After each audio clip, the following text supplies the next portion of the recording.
the example of Muhammadur Rasulullah sallallahu alayhi wasallam. Did he ever hold anyone's past against them? Never did. Never did. Too many examples to list on here.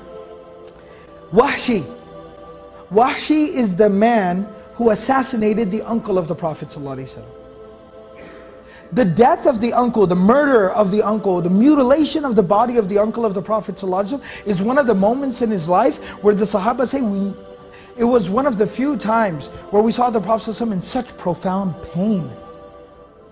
Like he was crying. He was so deeply hurt that when they came back into Medina, the Battle of Uhud, many Muslims had died on that day. And he could hear different family members crying when they were receiving the news of the death of their family member. The Prophet ﷺ started to cry as they were walking into Medina, and he started to say, today there is somebody crying for everyone who's died. But there's nobody crying for my uncle, because my uncle's own family was the one who did this to him.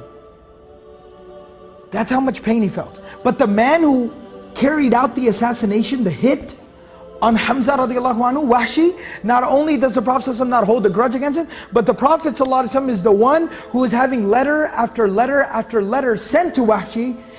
Tell Wahshi to become Muslim. Tell Wahshi to change his life. Tell Wahshi that he should accept Islam. Tell Wahshi that Allah will forgive him. That's how merciful the Prophet ﷺ was. That's how willing he was to overlook people's past. Hind, the woman who hired Wahshi to assassinate Hamza radiallahu anhu. And after he goes to her and he tells her the job is done, she goes down into the battlefield, she walks up to the dead body of Hamza lying there, she pulls out a dagger, she cuts his ears, his nose and his tongue out, strings them up and keeps them as a souvenir. This is a woman. She then takes the dagger, puts it in his body, rips his body open, pulls out his internal organs and mutilates his body. This is a woman.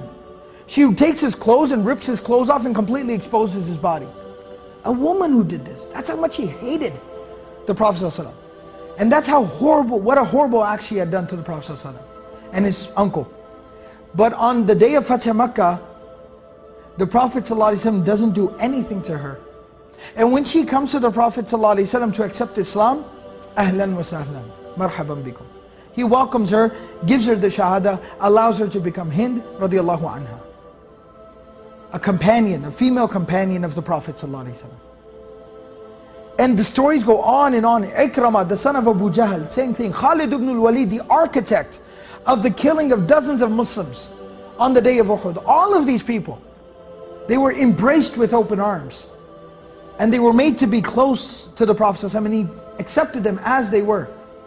And that's not all, those are people that did something against him, even people who were just bad people in society. The Prophet ﷺ embraced him with open arms.